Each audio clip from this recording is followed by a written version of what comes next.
भोपाल के पास कोलार डैम का जलस्तर बढ़ने पर रविवार सुबह खोल दिए गए 8 में से 2 गेट, जहां कोलार नहर संभाग की कार्यपालन मंत्री हर्षा जैनवाल ने बताया कि कोलार डैम से 40-40 सेंटीमीटर खोले गए हैं दोनों गेट। सीहोर जिले में है कोलार डैम, लेकिन भोपाल की आधी आबादी को यहीं से मिलता है पीने का पानी। इधर भोपाल में बड़े तालाब का भी बढ़ गया है जलस्तर और सिर्फ 1.80 फीट रह गया है खाली। पूरा भर जाने पर भरभजा डैम के भी खोल दिए जाएंगे गेट। उत्तर प्रदेश में विधानसभा उपचुनाव से पहले सपा सुप्रीमो अखिलेश यादव ने खेला ब्राह्मण कार्ड, जहां उन्होंने 81 साल के माता प्रसाद पांडे को बनाया नेता प्रतिपक्ष। यूपी में विधानसभा सत्र शुरू होने के ठीक 19 घंटे पहले यह फैसला सुनाकर सभी को चौंका गए अखिलेश। उन्होंने पीडीए यानी पिछड़ा, दलित और अल्पसंख्यक के बाद अब चला है ब्राह्मण कार्ड। वह सिद्धार्थनगर की इटवा सीट से हैं विधायक। 7 बार विधायक रहने के बाद साथ ही वह 2 बार रह चुके हैं विधानसभा अध्यक्ष। सागर जिले के खुरई क्षेत्र में लगातार बारिश होने से उफान पर है नदी नाले, जहां अब बस्तियों तक पहुंच गया है नालों का पानी। बीती रात बरोदिया नौनागे के पास स्थित नाले में फंस गए थे 6 लोग, जिन्हें रात भर चले रेस्क्यू ऑपरेशन के बाद पुलिस व एसडीआरएफ की संयुक्त टीम द्वारा रविवार को सभी को निकाला जा सका सुरक्षित बाहर। इसके अलावा नरोदा गाँव में भी कई घरों में भर गया है नरेर नदी का पानी। वहीं कई जगहों पर गिर गए कच्चे मकान। झांसी में रविवार सुबह पुलिस और बदमाशों के बीच देखने को मिली मुठभेड़, जहां रक्षा तिराहे पर चेकिंग के दौरान जब सीपी पुलिस और स्वाट टीम ने बाइक सवार 2 बदमाशों को रोकने का किया प्रयास, तो उन्होंने पुलिस पर चला दी गोलियां, जिस पर पुलिस ने जवाबी फायरिंग करते हुए एक बदमाश के पैर में मार दी गोली, जिसके बाद उसे कर लिया गया गिरफ्तार। साथ ही घेराबंदी करते हुए पकड़ लिया गया दूसरा बदमाश। इन्हीं दोनों बदमाशों ने सुपारी लेकर बीते रोज मिशन कंपाउंड में प्रॉपर्टी डीलर श्यामजी यादव को गोली मारकर कर दिया था घायल, जिनके पूछताछ करने के बाद पुलिस ने सुपारी देने वाले अरविंद कुशवाहा व उसके भांजे सुनील कुशवाहा को भी कर लिया गिरफ्तार, जिन्होंने 80 लाख के विवाद में सुपारी देकर श्यामजी पर चलवाई थी गोली। कार्रवाई कर चारों को भेजा गया जेल। वित्त मंत्री निर्मला सीतारमण ने 5 दिन पहले 2024-25 का केंद्रीय बजट किया पेश, जिसमें उत्तर प्रदेश के लिए 2.44 लाख करोड़ किया गया है आवंटित। इस बजट को लेकर रविवार को जालौन के उरई में होमगार्ड विभाग और नागरिक सुरक्षा विभाग के राज्य मंत्री व जिले के प्रभारी धर्मवीर प्रजापति ने पत्रकार वार्ता का किया आयोजन, जिसमें उन्होंने कहा कि उत्तर प्रदेश के विकास के लिए सबसे बेहतर है बजट, जिसमें किसानों, युवाओं के साथ ही रोजगार, ITI हब, सड़क मार्गों के निर्माण, रेलवे ट्रैक के विस्तार और नए औद्योगिक पार्क बनाने का पर दिया गया है विशेष ध्यान। में विश्व हिंदू परिषद और अपना दल के पदाधिकारी के खिलाफ चोरी का केस दर्ज होने से खफा दर्जनों कार्यकर्ताओं ने बीती रात नवाबाद थाने का किया घेराव। यहां थाने के बाहर बीच सड़क पर ही प्रदर्शन करने बैठ गए कार्यकर्ता, जिन्होंने नारेबाजी करते हुए एक तरफा कार्यवाही करने का लगाया आरोप। उनकी मांग थी कि उनकी तहरीर पर केस किया जाए दर्ज। हंगामा देख तुरंत मौके पर पहुंच गया सीपरी, प्रेमनगर, कोतवाली समेत कई थानों की फोर्स।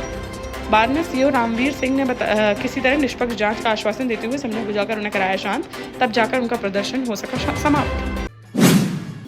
दमोह जिला अस्पताल में 4 जुलाई को प्रसव करने के लिए किए गए सीजर के बाद बारी बारी से हुई 4 महिलाओं की मौत के मामले में अब दमोह के सांसद व विधायकों की भी प्रतिक्रिया आई सामने, जिसमें सभी का कहना है कि कतई नहीं बख्शे जाएंगे दोषी। दमोह सांसद राहुल लोधी ने कहा कि मामला है काफी गंभीर, जो भी दोषी होंगे उनके खिलाफ की जाएगी कार्रवाई। वहीं मंत्री लखन पटेल ने कहा कि जांच आने के बाद यदि कोई दोषी पाया जाता है तो उस पर की जाएगी कार्रवाई। क्लीन चिट देने वालों पर भी लिया जाएगा एक्शन। विंध्य क्षेत्र के लोगों को मिली बड़ी सौगात, जहां भोपाल से रीवा के लिए चलेगी एक नई ट्रेन। 2 अगस्त को भोपाल से रात 10:30 बजे से इस ट्रेन की होगी शुरुआत, जिसका डिप्टी सीएम राजेंद्र शुक्ला करेंगे शुभारंभ। सप्ताह में 2 दिन इस ट्रेन का किया जाएगा संचालन। दक्षिण पश्चिम विधायक भगवान दास सबनानी ने रविवार को भोपाल में प्रेस कॉन्फ्रेंस कर दी इसकी जानकारी। 1 दिवसीय दौरे पर महोबा पहुंचे उत्तर प्रदेश सरकार के राज्य मंत्री दिनेश प्रताप सिंह, जहां उन्होंने बीजेपी कार्यालय में कार्यकर्ताओं और जनप्रतिनिधियों के साथ बैठक कर जनपद में हो रहे विकास कार्यों की ली जानकारी। इस दौरान उन्होंने पत्रकारों से बातचीत में राहुल गांधी व अखिलेश यादव पर साधा निशाना, कहा कि दोनों सस्ती लोकप्रियता के लिए कर रहे हैं दिखावा। टीकमगढ़ में बीते रोज नगर भवन के पास कपड़ा शोरूम में लगी आग के मामले में नई बात निकल कर आई है सामने, जहां आग लगने वाली बिल्डिंग के बाएं ओर ऊपर जाने के लिए था एक रास्ता, लेकिन घटना के दौरान मकान मालिक ने उस रास्ते के बारे में पुलिस को नहीं दी जानकारी, जिसके चलते बुजुर्ग दंपत्ति को निकालने में लगा काफी समय और आखिरकार दम घुटने से दोनों की हो गई थी मौत। इस मामले की जाँच के लिए गठित की गई है टीम, जहाँ पुलिस के अनुसार जाँच के आधार पर की जाएगी आगे की कार्रवाई।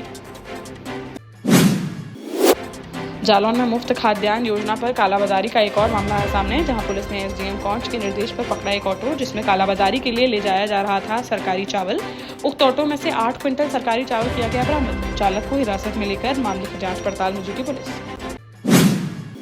झांसी में कानपुर राजमार्ग पर खुलेआम देखने को मिला दबंगों का कहर, जहां चिरगांव मेन रोड पर पेट्रोल पंप के पास बाइक और कार सवार दर्जनों दबंगों ने एक कार का पीछा करते हुए कई बार किया ओवरटेक, जिससे अनियंत्रित होकर खंडक में जाकर पलट गई कार। जिसके बाद दबंगों ने कार सवार 3 लोगों के साथ लाठी डंडों से जमकर की मारपीट, साथ ही की हवाई फायरिंग और दहशत फैलाते हुए उन्हें मरणासन अवस्था में छोड़कर मौके से हो गए फरार। पीड़ित की शिकायत पर पुलिस ने मामला दर्ज कर अज्ञात बदमाशों की तलाश की शुरू। रेलवे झांसी मंडल के पुलिस उपाधीक्षक नईम खान मंसूरी रविवार को पहुंचे ललितपुर, जहां उन्होंने जीआरपी थाने का किया अर्धवार्षिक निरीक्षण। इस दौरान उन्होंने बैरक, थाने की साफ सफाई और मेस में पहुंचकर किया भोजन चेक, साथ ही शास्त्रागार व मालखाने का भी लिया जायजा। इसके बाद रेलवे स्टेशन प्लेटफॉर्म का भी किया गया निरीक्षण। इस दौरान उन्होंने मिली कमियों को दूर करने व अवैध वेंडरों के खिलाफ कार्रवाई करने के दिए निर्देश।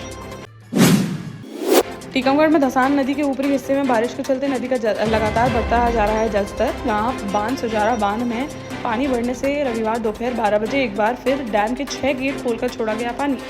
सप्ताह में तीसरी बार खोले गए हैं यहां के गेट, जिसके चलते नदी के निचले हिस्से में करीब 4 फीट जलस्तर बढ़ने की है संभावना, जिस पर नदी के आसपास रहने वाले लोगों को किया गया है अलर्ट, ताकि समय रहते सुरक्षित स्थान पर पहुंच सकें लोग। झांसी में बेटी को जन्म देने के कुछ घंटों बाद ही मां की हो गई मौत, जिस पर परिजनों ने निजी अस्पताल पर इलाज में लापरवाही बरतने का लगाया आरोप। पति का कहना है कि पत्नी की मौत होने के बाद शव को दूसरे अस्पताल ले गए अस्पताल वाले, वहां भी 1 घंटा भर्ती कर ऐंठे गए 12,000 रुपए। नौबाद थाना क्षेत्र अंतर्गत मेडिकल कॉलेज के पास स्थित एक निजी अस्पताल का है मामला। पुलिस ने शव को पोस्टमार्टम के लिए भेजकर मामले की जाँच की शुरू। हमीरपुर के राठ कस्बे के सामुदायिक स्वास्थ्य केंद्र के महिला प्रसव वार्ड में प्रसव के लिए आने वाली महिलाओं के तीमारदारों से स्टाफ नर्सों द्वारा जमकर की जा रही है अवैध वसूली, जिसको लेकर तीमारदारों ने राठ सीएचसी पर किया प्रदर्शन। कहा कि स्टाफ नर्सों को मनमानी रकम न देने पर प्रसूताओं को कर दिया जाता है रेफर, अथवा उन्हें कमीशन वाले निजी चिकित्सालय में जाने की दी जाती है सलाह। सीएचसी अधीक्षक ने मामले की जाँच कराकर दोषी स्टाफ नर्सों पर कार्रवाई किए जाने की उठाई बात। एमपी के पूर्व गृह मंत्री नरोत्तम मिश्रा ने दतिया में पीताम्बरा पीठ मंदिर पहुंचकर मां बंगुलामुखी की पूजा अर्चना। इसके बाद वह बड़ौनी नगर पंचायत में अमृत जल योजना के उद्घाटन कार्यक्रम में हुए शामिल। इस दौरान उन्होंने वर्तमान कांग्रेस विधायक राजेंद्र भारती पर जमकर बोला हमला। कहा कि फिर 15 साल पीछे चला गया है दतिया, यहाँ रोज चल रही हैं गोलियां और आए दिन हो रही हैं हत्याएं। दतिया में पानी की है विकराल समस्या और लोगों को नहीं मिल रही है बिजली। साथ ही उन्होंने कांग्रेस विधायक पर विधायक निधि खर्च न करने का भी लगाया आरोप। देश का जाना माना सैनफिन ग्रुप आपके लिए फिर लाया है झांसी में वास्तु के हिसाब से फ्लोर प्लान सहित एक शानदार टाउनशिप, जिसमें सुरक्षा की दृष्टि से सीसीटीवी, एक ही ग्रैंड गेट से एंट्री और एग्जिट, चौड़ी सड़कें, parking, car wash area, senior citizen and international fountain parks, swimming pool, gym, badminton, tennis आदि courts, school, hospital, shopping mart आदि कई सुविधाएं। इसीलिए तो हम झांसी में लोगों की पहली पसंद। 12 साल पहले अपने स्टार्टअप के साथ ही योग्य नेतृत्व, अनुभवी टीम और सक्षम सेंट्रलाइज और उत्तरदायी प्रबंधन के बल पर सबको घर गुणवत्ता के साथ समय पर घर की योजना के तहत सैनफिन समूह ने बहुत ही कम समय में 1500 से ज्यादा यूनिट्स को दिया है कब्जा। समय पर डिलीवरी से हमारे ग्राहकों में बढ़ा है विश्वास और मिली है संतुष्टि। सैनफिन समूह ने बहुत कम समय में Sanfin Ashok city, green homes residency, green homes city, Sanfin Ashok valley, Delhi public school, Sanfin शाखा, केन सैनफिन अस्पताल सहित कई अन्य परियोजनाओं के साथ नई झांसी के निर्माण में स्थापित किया है एक बड़ा मुकाम। तो आप भी आज ही आइए अपने परिवार के साथ और कीजिए अपने सपने साकार।